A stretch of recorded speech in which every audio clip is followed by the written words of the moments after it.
Welcome students. Our next topic is BCS theory. See BCS theory के अंदर भी super conductor material ही use करते हैं। इसके पहले मैंने पढ़ाया था मिसनस इफ़ेक्ट के अंदर हमने सुपर कंडक्टर मटेरियल यूज़ किया था। तो उसका ही सुपर कंडक्टर मटेरियल इसके अंदर भी सुपर कंडक्टर मटेरियल ही यूज़ करते हैं। देखते हैं हम लोग क्या है, समझ में आ जाएगा।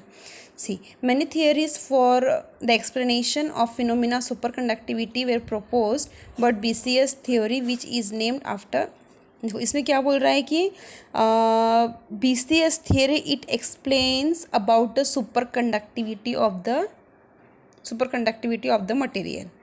तो there were so many theories which were discovered which explained about the superconductivity, लेकिन जो BCS theory है it is most successful and widely applied theory which explained the superconductivity. Okay, so and the theory is named after three scientists, that is Barden, Cooper and Schrieffer. ठीक है, इन तीन scientist के ऊपर ये theory बनाई गई है। इन तीन साइंटिस्ट ने बनाई है ये थियरी, BCS थियरी, और ये बहुत वाइडली एक्सेप्टेड थियरी है जिसने बहुत वाइडली और बहुत सक्सेसफुली एक्सप्लेन किया है सुपर कंडक्टिविटी को।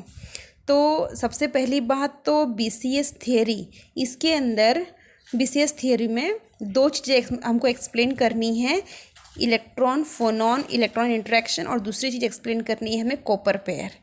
ठीक है, BCS थियरी के अंदर ये दो पॉइंट हमें डिस्कस करने हैं। पहला पॉइंट ये है इलेक्ट्रॉन फोनॉन इलेक्ट्रॉन इंटरेक्शन, और दूसरा पॉइंट है कॉपर पेयर। ठीक है, अब सबसे पहले हम लोग ये डिस्कस करेंगे इलेक्ट्रॉन फोनॉन इंटरेक्शन।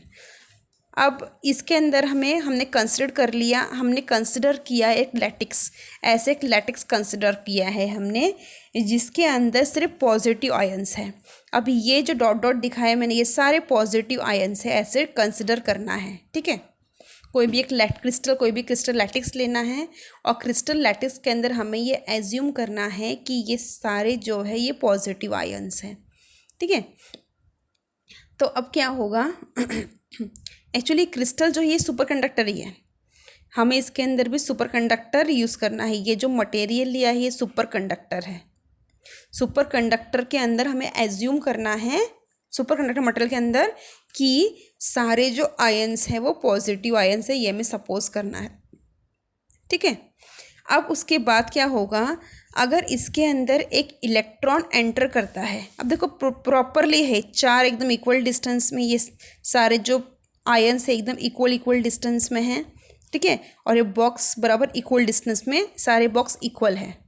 अब इसके बाद अगर इसके अंदर इलेक्ट्रॉन घुसता है, इस लैटिक्स के अंदर इलेक्ट्रॉन्स आता है, तो क्या होता है, देखो इलेक्ट्रॉन, इसके अंदर इलेक्ट्रॉन आ गया इस लैटिक्स के अंदर। सबसे पहले और एक चीज़ है कि सुपर कंडक्टर में क्या होता है कि जो आयंस है उनके बीच में वाइब्रेशंस होते रहते हैं, उनके बीच में वाइब्रेशन, इस तरह वाइब्रेशंस, ऐसे वाइब्रेशंस होते हैं। ठीक है, इन दोनों आयंस के बीच में वाइब्रेशंस होते हैं। तो इसलिए वाइब्रेशन की वजह से it is very difficult for the electron to move from the lattice. ठीक है, लेकिन बाकी जो मटेरियल है, जो सुपर कंडक्टर नहीं, ये कंडक्टर ले लिया, उसके अंदर से इलेक्ट्रॉन पास करना बहुत इजी है, लेकिन सुपर कंडक्टर मटेरियल के अंदर से इलेक्ट्रॉन पास करना डिफ़िकल्ट है। क्यों डिफ़िकल्ट है, क्योंकि इसके अंदर जो आयंस है ये वाइब्रेशन करते रहते हैं, इस तरह इलेक्ट्रॉन्स को यहाँ से मूव करने में डिफ़िकल्टी होती है। ओके, तो अब क्या हो रहा है, अब हम लोग इसके अंदर से इलेक्ट्रॉन पास करेंगे। ठीक है, इस लैटिक्स के अंदर से इलेक्ट्रॉन, तो हम लोग ये इलेक्ट्रॉन पास किया है। अब ये इलेक्ट्रॉन इस लैटिक्स के अंदर जाने के बाद क्या होगा, अब इलेक्ट्रॉन तो नेगेटिवली चार्ज है, और ये जो सारे आयंस हैं ये पॉजिटिव आयंस हैं। तो क्या होगा, ये पॉजिटिव आयंस अट्रैक्ट करेंगे इस इलेक्ट्रॉन के पास। अट्रैक्ट करने के बाद क्या होगा, इनकी जो लैटिक्स के जो सिस्टमेटिसिटी थी वो डिस्ट्रॉय हो जाएगी। जो सिस्टमेटिकली अरेंज थे वो डिस्ट्रॉय हो जाएगी। किस वजह से डिस्ट्रॉय हो जाएगी, जैसे ही इलेक्ट्रॉन अंदर आता है, सब प्रोटॉन उसके तरफ अट्रैक्ट करने के लिए पास में आ जाएंगे, और इससे इनकी जो सिस्टमेटिसिटी थी आयंस की वो डिस्ट्रॉय हो जाएगी। देखो, ठीक है, इलेक्ट्रॉन्स अंदर आ गए, ये इलेक्ट्रॉन है, इलेक्ट्रॉन अंदर आने की वजह से क्या होगा, देखो ये थोड़े से बेंड हो गए अंदर, ऐसे खींच गए, ये अंदर इसके ऐसा खींच गए, यहाँ से भी खींच गए और यहाँ से भी, इसमें प्रॉपरली दिख रहा है, देखो इससे अच्छा इसके अंदर प्रॉपर दिख रहा है, सब खींच गए, ये दोनों नीचे आ गए, ये भी यहाँ से खींच गए, ये सब मतलब ये सारे जो गोल गोल जो बॉक्स थे वो सारे पास में आ गए, इलेक्ट्रॉन के पास। ठीक है, तो ये अब देखो ये एक आयन, ये सारे पॉजिटिव आयन्स हैं जो कि इलेक्ट्रॉन के पास में आ गए। अब ये जब ये आयन्स पास में आ गए तो इसको बोलेंगे हम लोग फुनॉन, इसको बोलेंगे फुनॉन। ये फुनॉन बन गया। फुनॉन क्या होता है? ये पॉजिटिवली चार्ज्ड आयन्स, जो पॉजिटिवली चार्ज्ड आयन जो पास में आ गए इलेक्ट्रॉन की, इसको बोलेंगे फुनॉन। ये फुनॉन बन गया। इसको देखो, ये फुनॉन बन गया। फुनॉन मतलब region of high positive, region of high. यहाँ मत देखो फिलहाल, अभी ये नेक्स्ट स्टेज है, इसके बाद की स्टेज है ये स्टेज हम लोग यहाँ तक पहुँचे हैं, सिर्फ इलेक्ट्रॉन अंदर आया है और इलेक्ट्रॉन अंदर आने के बाद जो ऊपर जो आयन्स थे, पॉजिटिव आयन्स, वो पास में आ गए हैं एकदम। और फिर पास में आने के बाद वो जो एरिया हो जाएगा, उस एरिया को बोलेंगे हम लोग फुनॉन। ठीक है, अब ये फुनॉन तो बन गया। अब उसके बाद अगर सेकेंड इलेक्ट्रॉन आ रहा है, फिर से सेकेंड इलेक्ट्रॉन भी डाला हमने, सेकेंड इलेक्ट्रॉन भी आ रहा है, अब ये सेकेंड इलेक्ट्रॉन भी डाला हमने इसके अंदर, तो अब क्या हो रहा है? सेकेंड इलेक्ट्रॉन भी इस लैटिक्स के अंदर घुस गया। अब सेकेंड इलेक्ट्रॉन, अब ये एक इलेक्ट्रॉन और ये एक इलेक्ट्रॉन, ये दोनों आपस में इलेक्ट्रॉन है तो रिपल्शन होना चाहिए। ठीक है, रिपल्शन होना चाहिए, लेकिन इन दोनों आपस में, इन दोनों के बीच में एक बॉन्ड बन जाता है, एक इंट्रैक्शन, एक वीक बैंड बन जाता है इन दोनों के बीच में। किस वजह से? ये जो फोनॉन है, फोनॉन सराउंडिंग है, इसके वजह से इन दोनों के बीच में एक बॉन्ड बन जाता है। बहुत वीक बैंड है ये, बहुत वीक बैंड है, तो ये बैंड बन जाता है। ठीक है, फिर से रिपीट करती हूँ मैं। जैसे ही सेकंड इलेक्ट्रॉन अंदर आया, सेकंड इलेक्ट्रॉन ये इलेक्ट्रॉन के साथ एक वीक बैंड फॉर्म करता है। किस वजह से? ये फोनॉन की वजह से। ओके, इन दोनों में रिपल्शन होना चाहिए, पर रिपल्शन नहीं होता है। रिपल्शन नहीं होता है, क्यों रिपल्शन नहीं होता है? ये फोनॉन की वजह से रिपल्शन नहीं होता, और इसकी वजह से ही इनके बीच में एक वीक बैंड रेडी होता है।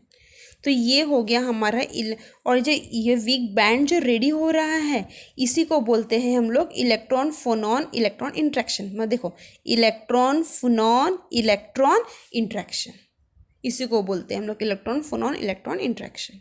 ठीक है, तो ये हो गया, हमने डिस्कस कर लिया फर्स्ट पॉइंट। BCS थियरी का पहला पॉइंट हमने डिस्कस कर लिया। यही सब मैंने लिखा है इसके अंदर। Consider a lattice consisting of positive ions. When an electron passes through the lattice it interact with positive ions, that is coulombic attraction takes place between electron and positive ions. इनके बीच में कोलम्बिक अट्रैक्शन होता है, ये positive ions और electron के बीच में attraction, इसलिए वो पास में आ जाते हैं। फोटोन, ये पॉजिटिव आयन्स पास में आ जाते हैं। कोलम्बिक अट्रैक्शन, देखो अट्रैक्शन हो या रिपल्शन हो, किसी भी दो चीज़ के बीच में वो कोलम्बिक ही होता है, तो हम लोग उसको कोलम्बिक अट्रैक्शन बोल सकते हैं, कोलम्बिक रिपल्शन भी बोल सकते हैं, कोलम्बिक ही होता है वो। ठीक है, as a result lattice get destroy, lattice destroy हो जाता है, and a region of high positive charge density is called phonon. ठीक है, तो सेम चीज़ मैंने जो एक्सप्लेन किया है अभी, वही सेम चीज़ मैंने यहाँ पे रिटर्न में पॉइंट्स वाइज लिख के दिए हैं। ओके, सो हम लोग आगे बढ़ते हैं।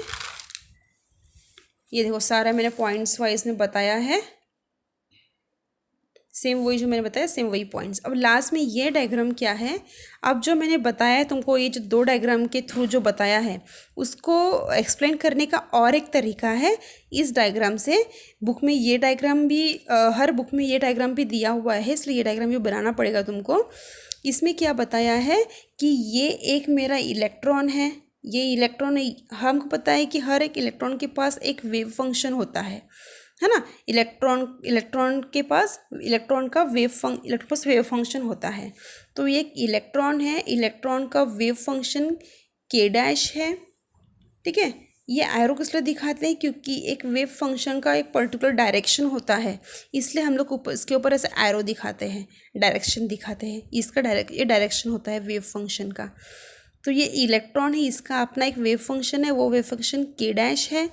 यहाँ पे पहुँचने के बाद वो एक फोनॉन एमिट कर रहा है, और वो जो फोनॉन एमिट कर रहा है, फोनॉन मतलब positive ion, group of positive ion emit कर रहा है। यहाँ पहुँचने के बाद एक फोनॉन एमिट कर रहा है जो कि जिसका वेक्टर है क्यू डैश।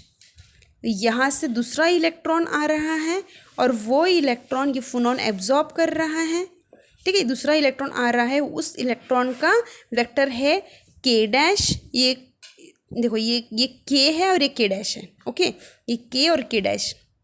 यहाँ तक पहुँचने के बाद ये एब्जॉर्ब कर रहा है Q dash. Q dash absorb करने के बाद ये लिबरेट हो रहा है के डैश प्लस क्यू, और ये इलेक्ट्रॉन यहाँ से यहाँ पे आ रहा है के, और फोनॉन लिबरेट करता है और खुद यहाँ पे मूव करता है के माइनस क्यू। ठीक है, तो ये तुम्हें डायग्राम बनाना है। चिनो, तो ये जो हम अब हमें पहला पार्ट पढ़ लिया है, और इस पहले पार्ट के अंदर तुम्हें इस तरह पॉइंट्स लिखने हैं। ठीक है, ये पॉइंट्स लिखने हैं और ये डायग्राम भी बनाना है। तो हम लोग नेक्स्ट वीडियो में कॉपर पेयर पढ़ेंगे। ठीक है, ये भी इसी का पार्ट है। ओके।